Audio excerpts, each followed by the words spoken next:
Welcome to WERKS TV, and today's special episode being a tale of two Tourings. We got the new 992.2 against its predecessor in the 992.1. The big question, is this car worth the upgrade?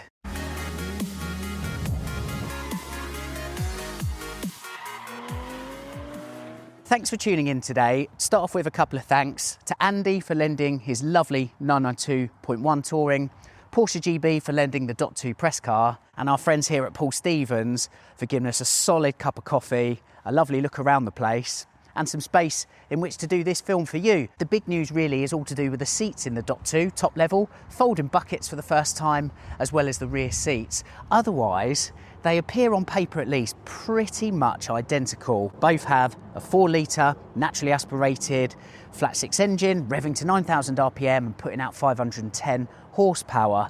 Likewise, gearboxes both have a 6-speed manual or 7-speed PDK option. Both are the same length, width and height. Both have the same spec dimensions of wheels, tyres and brakes. So on paper otherwise, they're really similar, if not identical. Now the good news is, if you're a regular to this channel and you therefore know these cars as well as I do, you will know that that's just not true. And underneath the surface, there's going to be many details, often on a granular level in the greatest Weissach tradition, that add up to something special and something different ultimately. And we're going to explore that in today's episode. Just before we head out on the road, just want to drop a couple of gems early doors in terms of like the granular level of detail changes between these two cars, because as I said, it's the same body on these cars, same length, width, height, but the Gen 2 has a slightly better drag coefficient because Weissach has just tweaked a couple of bits, in this case to better manage airflow over, under and indeed through the GT3 Touring. That's why there is a revised chin on the car, or front spoiler as Porsche calls it. The double wishbone front suspension, the arms have been reprofiled to have like a teardrop profile now. It manages airflow better in that area of the car, but also increases downforce on the front axle. Now what's interesting is Porsche has balanced that out, as you would. We've now got the addition of a gurney flap on the end of the active rear wing. Then in the bumper, the rear bumper at the side, whereas on the Gen 1 there are some blanking plates in there, here, well, it's a complete through-fare, so you can actually see the rear tyres through the bumper here now. There's also a slight tweak to the diffuser. So, better downforce on the new GT3 Touring, but also has slightly better drag coefficient. On the Gen 1 it's 0.34, on this it's 0.32. A little gem early doors that highlights some of these granular details between the latest and previous Touring. We'll head out now onto the public road and explore the rest of them in further detail.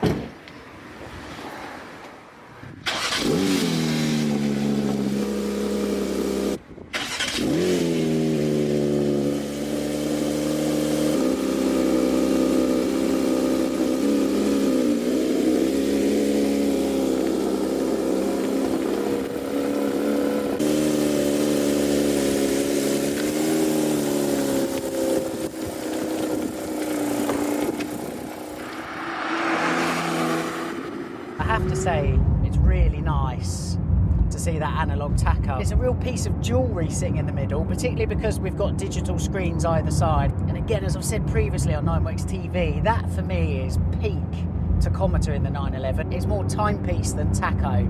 It's really nice to look at. The Gen 1 is actually lighter.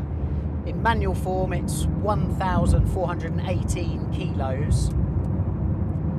With PDK like this, it's a slight weight penalty at 1,435 kilos, but the PDK car as here is still lighter than that one behind. Sound-wise, pretty similar, although I feel like there's a little bit more rolling tyre noise in here. If I pop this into sport now, which in a manual car will give automatic rev matching, obviously none of that needed here with PDK, but it does pop in the mode wheel into sport, does put the, or firm up the sports PASM suspension, and we will just keep that on briefly, although the reality is on a wet day on a B road in this country it's probably not necessary. Let's give it a tickle.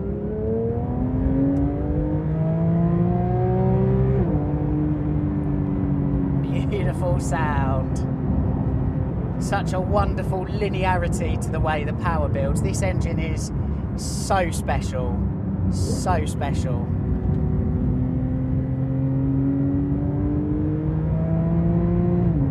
And what I will say with this car is it's well travelled.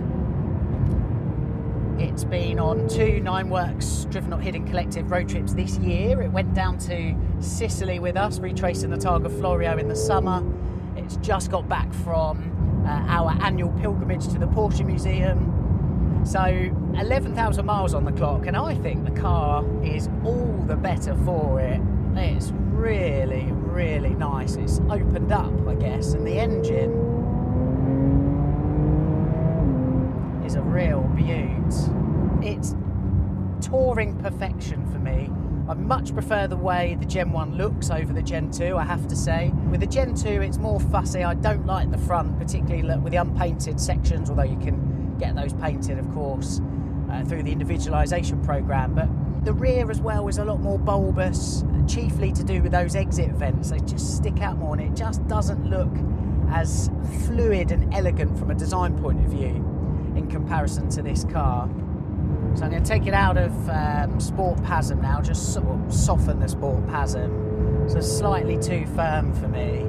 And even in its most relaxed setting with the suspension, I'm feeling the bumps in the road a lot more compared to the Dot 2.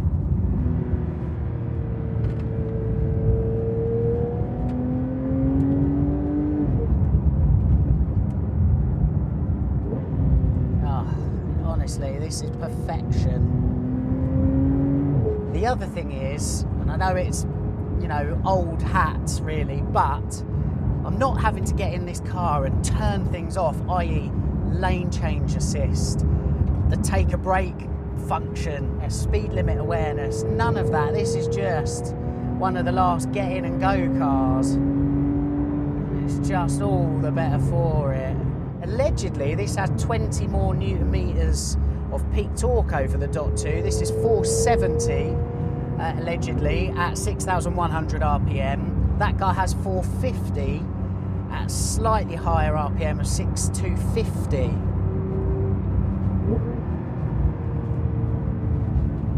In terms of power, they're the same at 510 PS, albeit the Dot 2, that figure is achieved slightly higher up the rev range, slightly. Oh, its directional changes are amazing in this.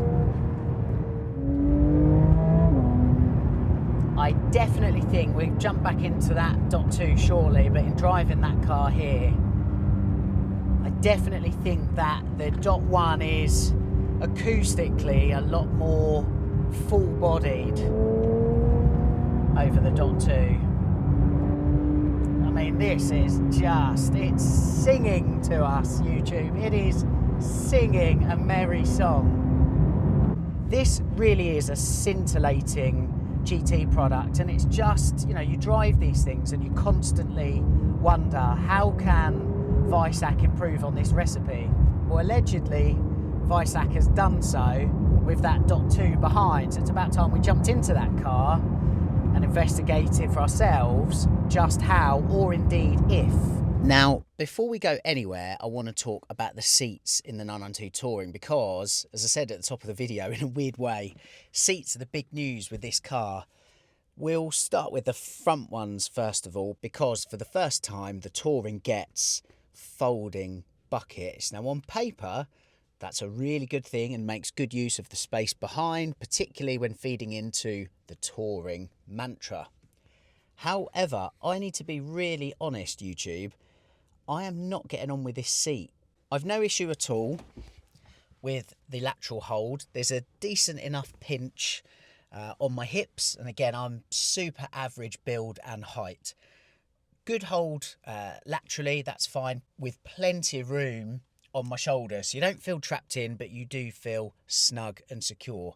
The issue is, and I think, you know, with this being a Porsche channel, it's important to offer context. So in comparison to the previous folding bucket, which was in late 997 generation cars and 991, in this one compared to the one I mentioned, you sit a lot lower down here. You really are on the floor in comparison to the previous one. But therein lies the problem for me, because the way you're sat, basically your backside is really far into the seat, not just on the floor, but backwards as well.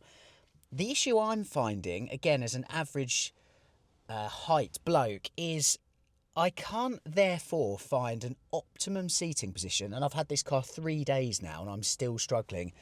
I'm still yet to find an optimum driving position, because where my backside is kind of pushed so far back and my legs are of average length, I'm really struggling, or I have to bring this seat forward in order for my left leg to swing all the way forward to the bulkhead in order to depress the manual clutch.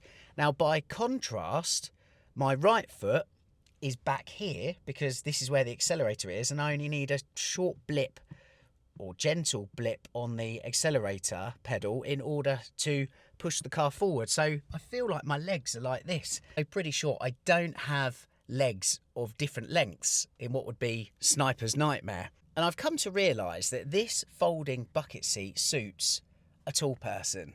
Think Andreas Preuninger, think Walter Roll. I'm certain these seats will suit those guys perfectly, because again, your backside right to the floor, push right back, and basically they've got enough length to get up and over the leading edge of this seat, which has also got this like weird lip with a dip in the middle, I guess to support the back of your knee, but then to get all the way up and over and then to the clutch pedal and then to push forward to the bulkhead. So my answer is to sit really far forward, a bit too far forward for my liking, and it just doesn't work for me. So I think that's really important to point out. What I do like, and where again this car or this seat improves over the previous folding bucket, is with this, because my criticism of the folding bucket, and indeed to be honest the 918 seat, I don't think the fixed bucket, I don't think is great at it, is when you have a helmet on, a crash lid, it pushes your neck forward on that. Whereas with you've got the release here, you can take that out, which allows your neck to go backwards into a much more comfortable position when you've got a crash hat on. So that is a really good improvement. But otherwise, I am really sorry to say this seat is not a triumph for me. Onto the rear seats, and well, it is pretty cool that Porsche now offers seats in the back of the Touring. Is it a bit of a gimmick? Possibly, because this is a GT product after all. However, it's a very different GT product. The Touring, when it was launched in 2017, it broke new ground for the genre, and therefore, you know, why not have some seats in the back? What I would say is it's probably more useful as storage when you can fold the seats down and use it as a shelf to pop some bits on. I'm not too sure your dog would be that thrilled with sitting in the back with the engine bouncing off the rev limiter at 9,000 RPM.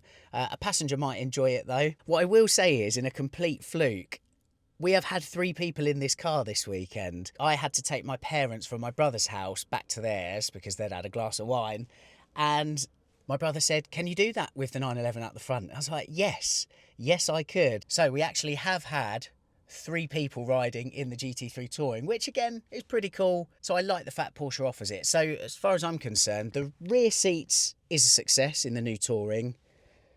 The new front seats, folding buckets, not so much.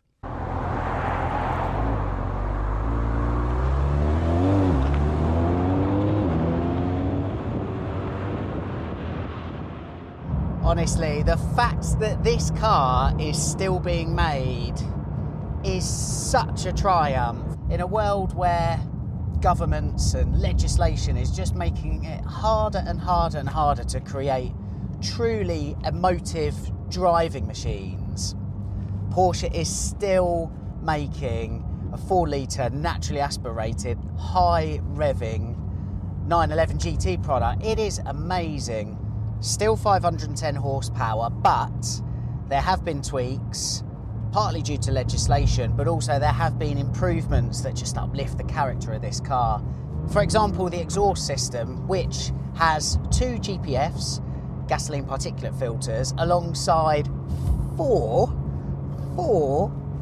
catalytic converters, in an effort to keep this car on the right side of the strictest ever legislation and regulations we've ever seen in the automotive world. And and it still sounds absolutely awesome. Somehow the engineers have managed to keep hold of that trademark, it's the only word for it, trademark GT3 howl coming into the cabin. And actually what I really like as well, on liftoff, there's a transmission whine. I'm sure it's a transmission whine, and it reminds me actually of the 919 LMP1 Le Mans car. It was present in the .1, it's more so in the .2, particularly on liftoff. Not sure if the microphone will pick that up, I hope it does.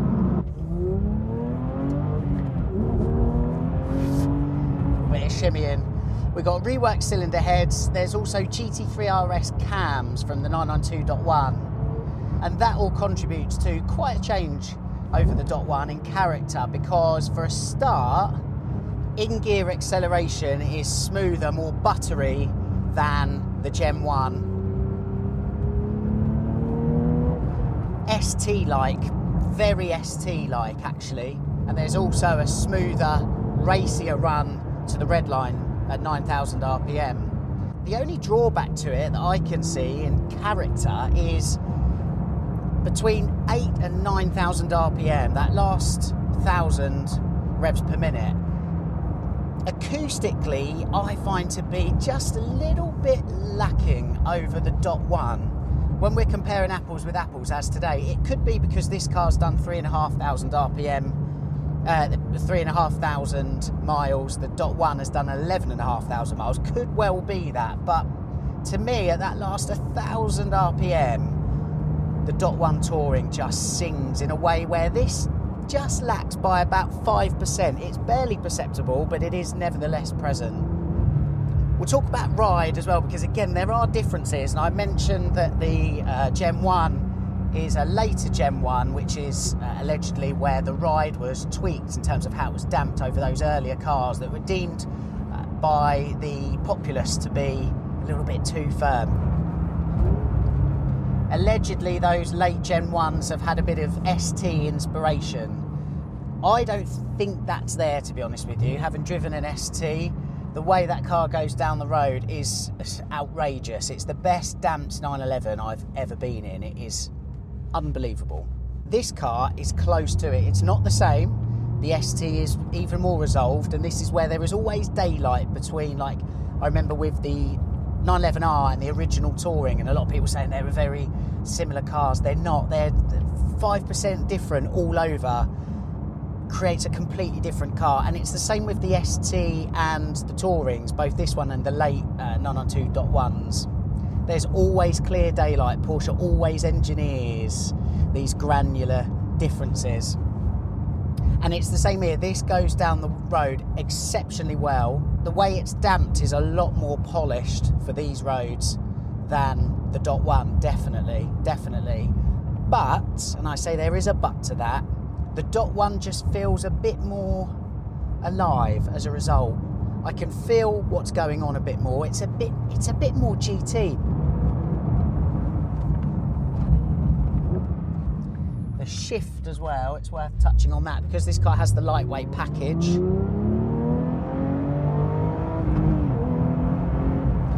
That's a 30 grand option, carbon fibre anti-roll bars, magnesium wheels, and a shorter shifter taken from the ST. Quick side note, while we're comparing with ST, the shift is not of the same quality as the ST. That's really slick and lightweight. You can really throw that thing around. Again, it's a delight to use. This is a fantastic gearbox. It is heavier and more clunkier than the ST. Of that, there is no question. Of course, we can't compare this to the .1 manual, because the one we're comparing it to today is the PDK. Stubby shift, lots of heft. The clutch itself is really light. I think a bit too light, to be honest with you. I want to feel something there, to be honest. I'm not getting that here. But it is a good gearbox. Allegedly 8% shorter ratios. I do feel I'm changing gear more, which is fun. Again, on the road, that's what I want, that engagement. What a fabulous day we have had in and amongst the Essex countryside with these two driving machines. Really interesting to compare apples with apples. And we'll start with the latest car in the .2. Ultimately, the champion thing on this car is the fact that it's still being made. You know, in this world of ever tightening and strangling legislation, the very fact that this sports car still exists and Porsche persists in lavishing us with a high revving, naturally aspirated engine and a manual gearbox is absolutely terrific and sensational. So a real doff of the cap to all the team at Weissach, because it's getting harder and harder to make this car. Ultimately, there are no losers here. If you're in that car, it's a fantastic choice. If you're in that car, it's a fantastic choice. However, in comparing apples with apples and the Dot 2 to the Dot 1, the Dot 1 for me is just more of a visceral experience, both acoustically in the way it sounds, but also dynamically in the way it goes down the road. I just feel more connected in this car and what's going on underneath than I am in that one. Ultimately though, and I can't stress this enough, there are no losers here. All I would say is, for my money, if I was in a Dot 1 already, I wouldn't feel a need, despite the folding buckets in the rear seats, to step into, for a chunk more change, the Dot 2. I hope you found this video as interesting as I have. Thanks as always to you for your support. It really does mean a hell of a lot. We'll see you again soon on 9WERKS TV.